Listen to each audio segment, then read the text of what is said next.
If it goes right, it's a slice. If it goes left, it's a hook. If it goes straight, it's a miracle. This is Out of Bounds. If it's happening in the world of golf, we're talking about it. Coverage, debate, discussion, pro golf and local golf. Let's do it. This is Out of Bounds. And here are your hosts, Nate Sharman and Josh Durso.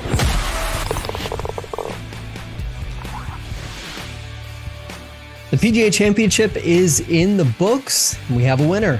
His name is Brooks Koepka. It was an incredible week for the PGA Championship at Oak Hill Country Club in Rochester, New York. This is the Out of Bounds podcast. I'm Josh Durso, joined as always by Nate Sharman. Nate, so many incredible stories this week, but we start with a winner, Brooks Koepka, capturing his fifth major title, passing Rory McIlroy, and reasserting himself as one of the best players of this generation. He showed that as far as his toughness is concerned. And I would say at this point, he is the closest thing we have seen to Tiger Woods mentally in the game of golf. Sure. Yeah, I'll go with that. That's a good point there, Josh. But it's just an amazing week at Oak Hill. You know, we are so glad to be able to go there and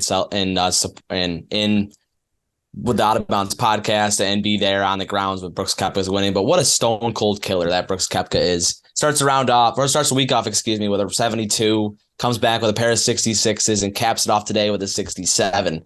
Just unbelievable golf. You know, this is a golf course that played very challenging, all week. Today we actually played, believe it or not, Josh, I don't know if you knew this, but it played over par today, which is kind of something that was strange to me. I think it was like 70.2, so a hair over par. But you saw all these birdies everywhere. It was like a birdie fest out there towards the second half of the day. And, I thought the scoring average was going to come in lower, but it came in higher at 70.2. So pretty shocking to see that. But what a play by Brooks Koepka. You had guys on his tails like Scotty Scheffler, who comes out and shoots 65. It would have been easy for Brooks. Victor Hovland was there until that fiasco on 16 that happened to him. But it's just so cool to see Brooks back here in majors. He's gone through so much, injury and personal life issues that have kind of set him back. But now he's back in the winner's circle and 5 career majors for Brooks Koepka. Pretty amazing. Yeah, absolutely. And you touched on it there. Felt a bit like a birdie fest there at times today out on the course. But you know what? I think that is just because of what we had seen over the previous 3 days. It felt like that. The golf course was definitely more scoreable than it had been most definitely previously. So, the big question coming out of this now is, what does this mean for Brooks Koepka in terms of his career? I mean, I said it. I think that this pretty much cements him as, maybe the best of that generation. I guess we kind of have to divide the crop of what most people think of as the current generation into two different groups. And if we're going to keep him in sort of the older crew, then, he's better than Rory McIlroy, right? Like, I mean, he's literally one of the 2 or 3 best of that generation now. Yeah, and not to answer your question with a question, Josh, but how many majors is Brooks going to win? He's 34 years old, now has 5 of them. It's fair to say that he could reach double digits. And there's not a lot of guys that have reached double digits in their career, right? There's no reason to say if Brooks stays healthy over the next 10 to 15 years, we see Phil still competing at age 50 in major championships. So if Brooks is healthy, there's no reason he's not going to compete, till he's, in that low 50s, right? So he's got 15 or 16 years of 4 majors a season. To say he's going to win double digits, it's not outlandish to me. That it hasn't happened very much. Does he catch Jack? Does he catch Tiger? Probably not. But he could get to that double digit. Well, I'm one of what you have for that number, Josh, because I would probably have it in that 10 to 12 kind of range. And I know that could be a little bit of a recency problem, but even when he doesn't win majors, when Rahm, won last in the Masters, Brooks is right there. When Tiger won in 19 at the Masters, Brooks is right there. When Shane Lowry won the British Open, Brooks is right there. There's a few more of those experiences too. When Brooks is healthy and playing in a major, he's either winning it or he's contending. There's really not a lot of times I don't think Brooks has ever missed the cut at a PGA Championship in the 10 years of him playing. So there's no weeks where Brooks just flames out for 2 days and he's gone. He's there and he's a favorite. He should be a favorite in my mind in every single major he plays for the rest of his life. Yeah, and I mean, look, 3 of those 5 are PGAs, right? Right. So, 3 PGAs, yep. I think, kind of my thought process would be something like this with that question you threw at me. He's won 3 PGAs fairly recently, and 18, 19, and this year. Yeah, so we could argue that, 3 to 4 more of those over his career, entirely possible, especially if we're going to see maybe not the testiest golf courses in the future be part of the PGA rotation, and maybe some golf courses in the Southwest or in the Southeast that are a little more modern. I think he can contend in those for sure. So, to say 3 or 4 more of those. Okay. So now you're in like 8, 9 range. Can he win a US Open? Of course. Could he win a Masters? Yeah. Of course. Could he win a British Open? British Open is kind of like the only major, I guess. He's contended at one of those too. I mean, he hasn't won one, but he's contended. That Shane Lowry year, he was right there. Yeah, I mean, to me, that's the only one that really feels like, it takes a different kind of game year in and year out to win. Some years you've got like the St. Andrews years, other years you have the really like super linksy kind of golf. So I don't know. To me, I think that 10 to 12 range that you put it is probably fair. That's probably the best case scenario. I don't think he gets beyond that simply because he just bloomed too late. The injuries too that derailed him. Yeah, I mean, look, if you take the injuries out of the equation and say like, maybe he was 28 years old right now instead of 34 years old, or even 30 years old instead of 34 years old. I think that changes the math too. But someone like that, his stature, I think injuries will ultimately be something that I don't want to say derails his career, but we've seen it with a number of physically daunting guys, a la Tiger Woods, even a Bryson DeChambeau, being big. Really, just it takes its toll on the body, and it's a different kind of game trying to maintain that over a long period of time. And I'd be curious to see how he holds up. Maybe he can hold up, especially being in the live side of things. Then maybe he could make a run at Tiger's number. I don't think he's going to get pretty darn healthy right now, so I don't think anything's going to change in the short term. That's for sure. It certainly does. But one add on to that. Look at the physical makeup of what most would consider to be the 3 most dominant golfers on planet Earth right now. Jon Rahm, Scottie Scheffler, and now Brooks Koepka. All 3 of those guys are physically imposing. And Tiger. Figures. Tiger same way, right? On the golf course. But the thing about those 3 is so interesting to me is that they're so different.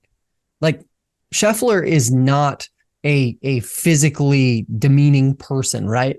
Like he is just a very large, lanky, almost a slightly broader version of Dustin Johnson. Whereas, Jon Rahm, at times he almost looks unfit, right? We know he's not, but he has just a completely different build. He generates power differently. Then you've got Brooks, who literally looks like, somebody who spends 30% of his time in the gym. So it's just, there's a lot of different ways to do it. And golf is in a very good place because of what Brooks has now done. But there were runner-ups, and that is probably the more interesting debate now to be had is what's next for these guys. Scottie Scheffler and Viktor Hovland finished 2 back in very different ways. Scheffler simply was left with too much ground to cover after an abysmal Saturday. And Hovland was in contention, but really had a costly double on 16 that took him out of it. The question is, who leaves Oak Hill in a worse way out of this tournament after this weekend? I don't think there's either one of them won or lost more than the other, right? We talk about winners and losers and failures and success so much in sports right now. It came from, Giannis not too long ago on the Bucks talking about that after their playoff exit. And golf, I mean, first of all, a tournament, it's only one tournament guy or only one player wins out of 140 or more. So, winning a golf tournament is very hard. So to say every time you lose a golf tournament is a failure is a little bit ridiculous to me. But Hovland, he played well today. He played really well for 17 and a half holes, maybe. I mean, he has one costly play, which is, by the way, a mirror image to what Corey Connors did on 16 from the bunker. He had a second shot in the bunker and just tried to be, I don't know if cute's the word, or maybe just a tough shot too, embeds it in the lip of the bunker and has to take a drop, ends up making a double similar to Corey Connors. But going back to Scheffler too, I'm really impressed by him today. Yesterday he doesn't have it, of course, makes 4 bogeys on the front, shoots 73. He could easily kind of, I don't want to say pack it in, but just kind of say, oh, well, this isn't my tournament. Let's move on to the next major or move on to the next week, so to speak. He doesn't. He goes out and he shoots 65 today, which is really incredible too. Does everything he can to chase down Brooks Koepka. And I even saw a couple times where, putts just slid left or right of the hole by an inch, and that's a characteristic for most people. They can say that.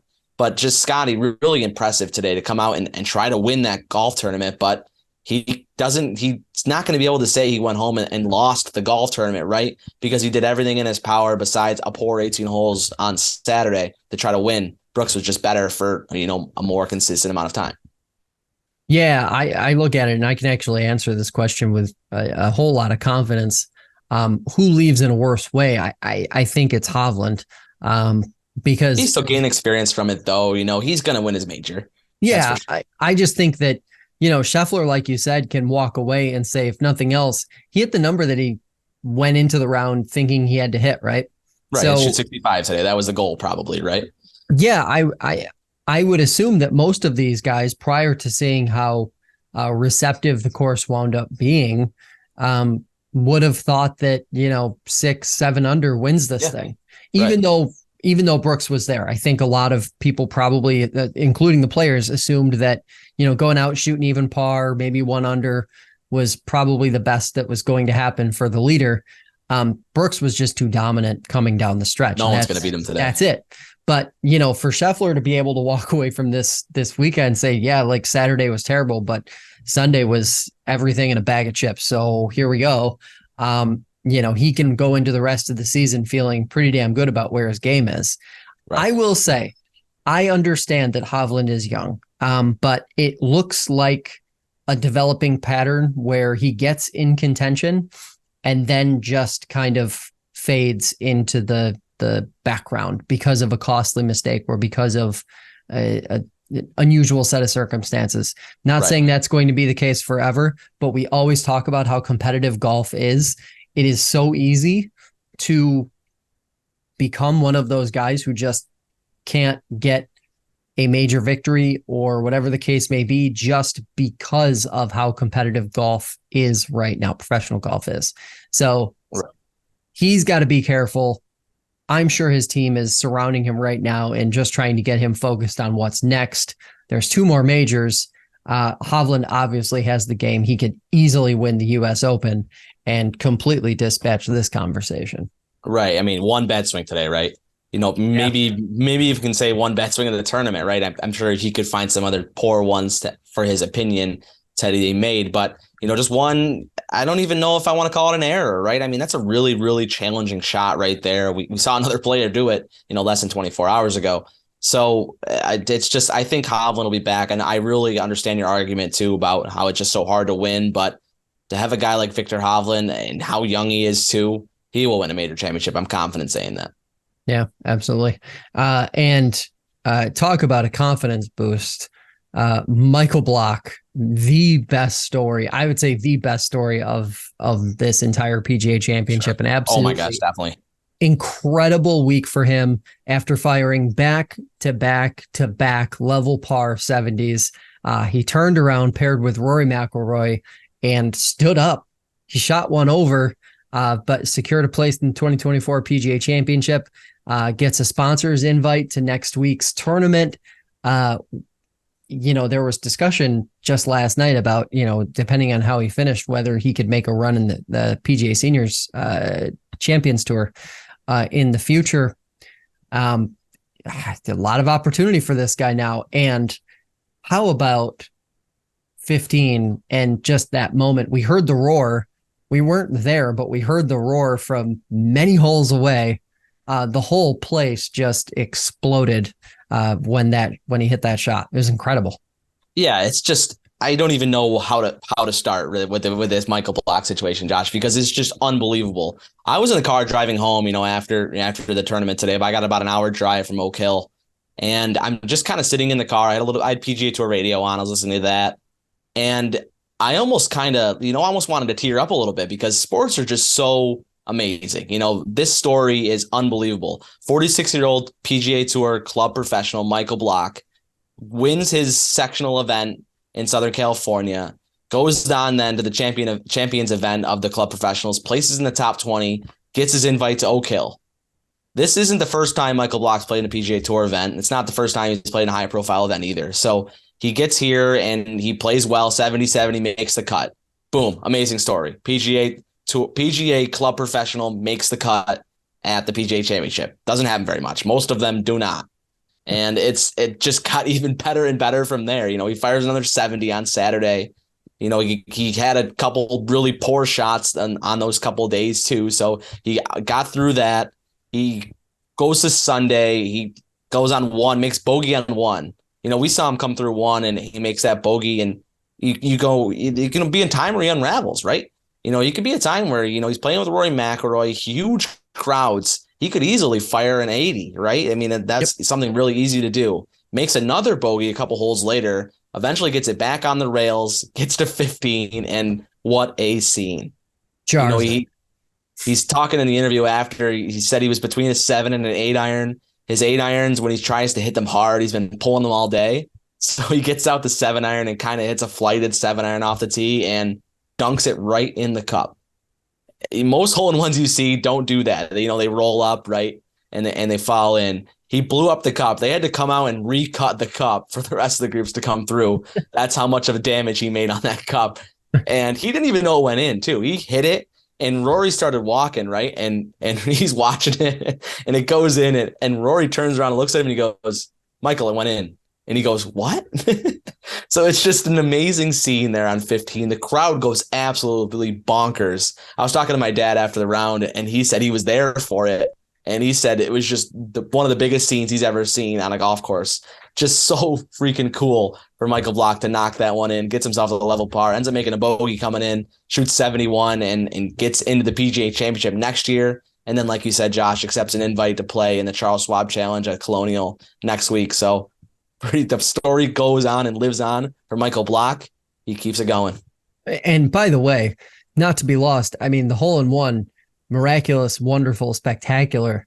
But then to have that bogey that follows and then make par on 17 and then have 18 kind of be a little mini mess. He pushes his drive right. He's in the rough, pulls it back left, gets it left of the green. He's got like a 33-ish yard pitch, gets it, to like 7-8-ish feet.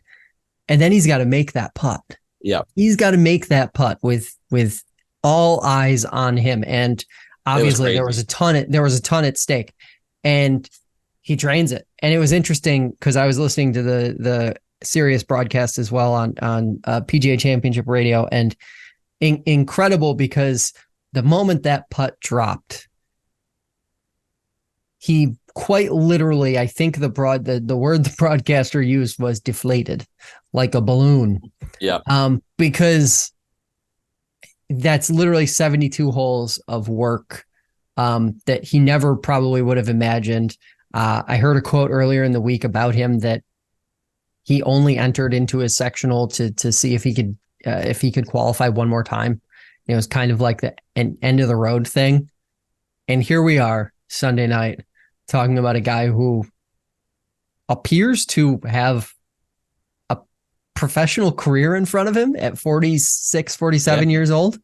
It's fair to say. What?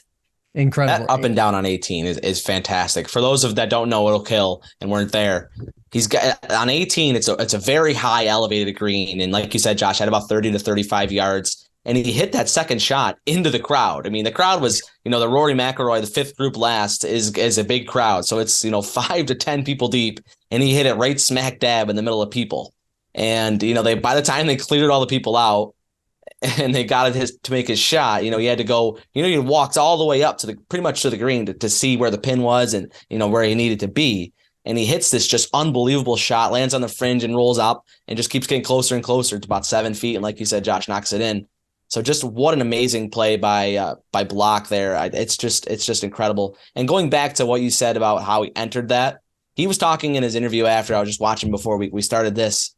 And he really, really, really wanted to urge other PGA Tour club professionals to enter, because he goes, you go into your sectional event, you either have to win that event or place in a top 5 or 6, I think, and then you go into the PGA Club Professional Champions event where you have to get top 20 in order to go to the PGA Championship. That's not really that long of a road, right? That's 2 golf tournaments that you have to play your best golf in. I'm not saying it's not hard to make it.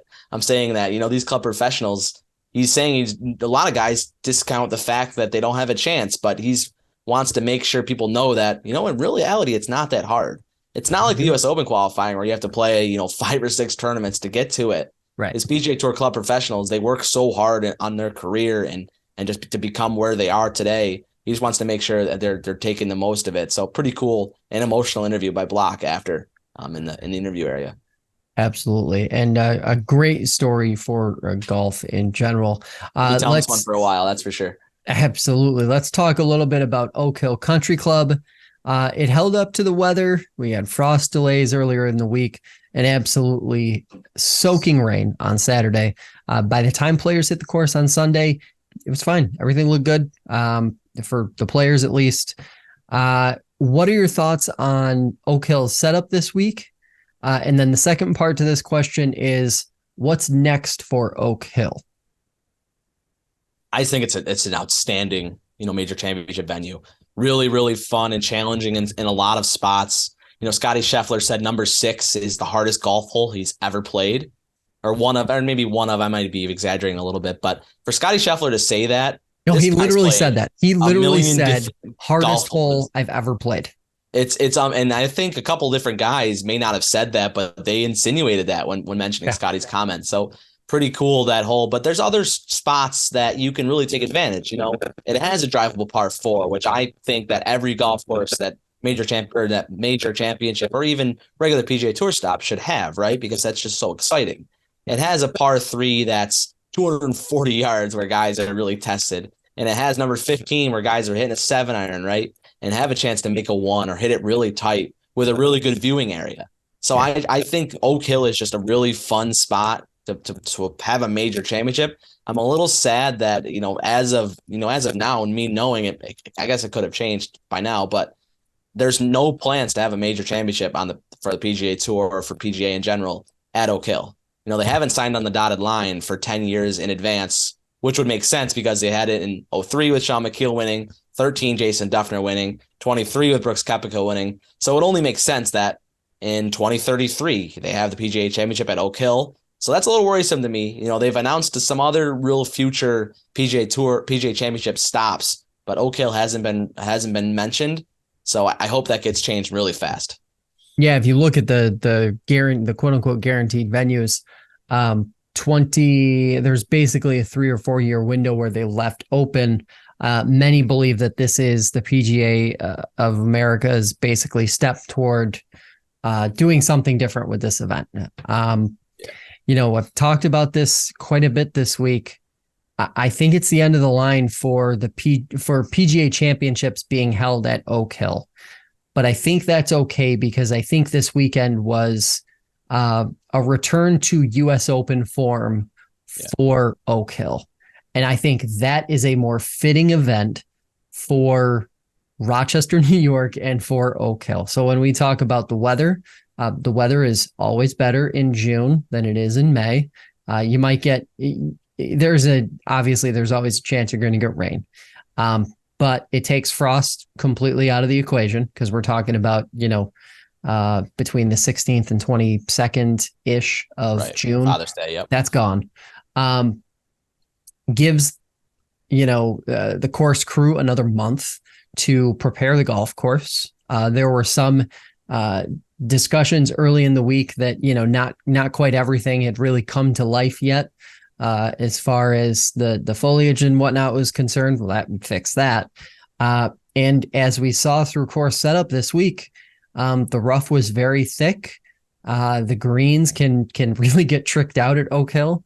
But they left some meat on the bone with both of those, which to me shows that this can and should be a U.S. Open venue. 100% End of agree. discussion. 100% agree. They could make that golf course harder. Don't get scared with the 9 under winning. They can make the rough longer. I know it's very hardy, but they can at least make it longer too. I noticed that it got a little bit shorter throughout the week. I think, being there Monday, it looked shorter, even on Tuesday or Wednesday or Thursday. I don't know that for sure, but to me, it did with the naked eye. But, they can have, one thing that people don't talk about too much is they can just go bananas with pin placements at Oak Hill. Those green complexes, made by Andrew Green a couple of years ago, are just mind-boggling. I mean, they can put the pins in some positions where, you talk about mini golf, right? You can't get the ball in the hole sometimes. So there's some spots like that where they can put it in bowls and ridges and really test these players. So I hope the U.S. Open crew doesn't get too scared of the 9 under number. That's the only thing that kind of scares me, is they're able to get, almost to double digits having this PGA Championship. But I'm rest assured, I think they'll know that they can make this golf course a lot harder. Yeah, and also I think that was also by design. I think the first 3 days were the real showing, I guess. Right. And then Sunday felt more like, you and I talked about it walking the course this afternoon. The pin placements were not the most difficult pin placements of the week, not even close. Thursday and Friday, frankly, felt far more difficult in terms of pin placements than Saturday or Sunday, which doesn't make a heck of a lot of sense, but it's what happened. And we saw in the beginning of the week, and then again yesterday, just how this thick, heavy rough can really be a factor.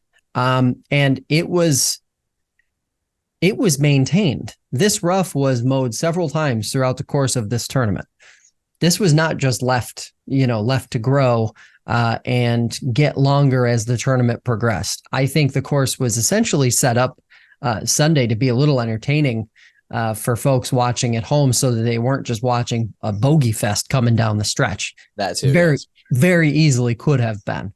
But it is what it is.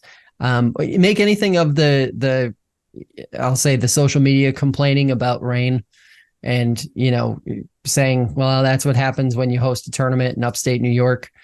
I feel like you have a pretty hearty take on this one.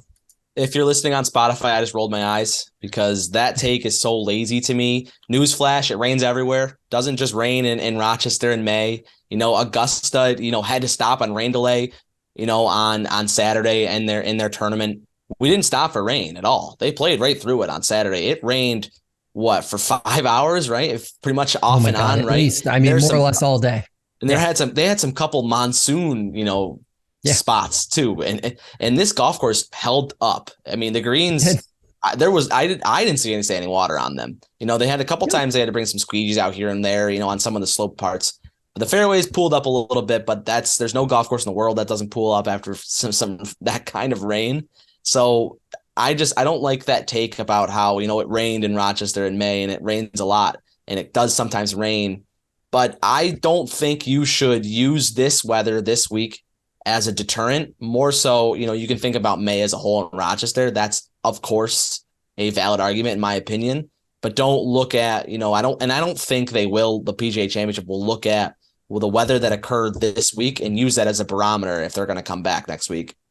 Next year, or in 10 years, I should say. I think they'll use more of, the compiled statistics for Rochester in May in making their weather decision. Yeah. And I think it's worth pointing out that was the first time it rained in 12 days. Yeah. Before that, it rained a week straight, right?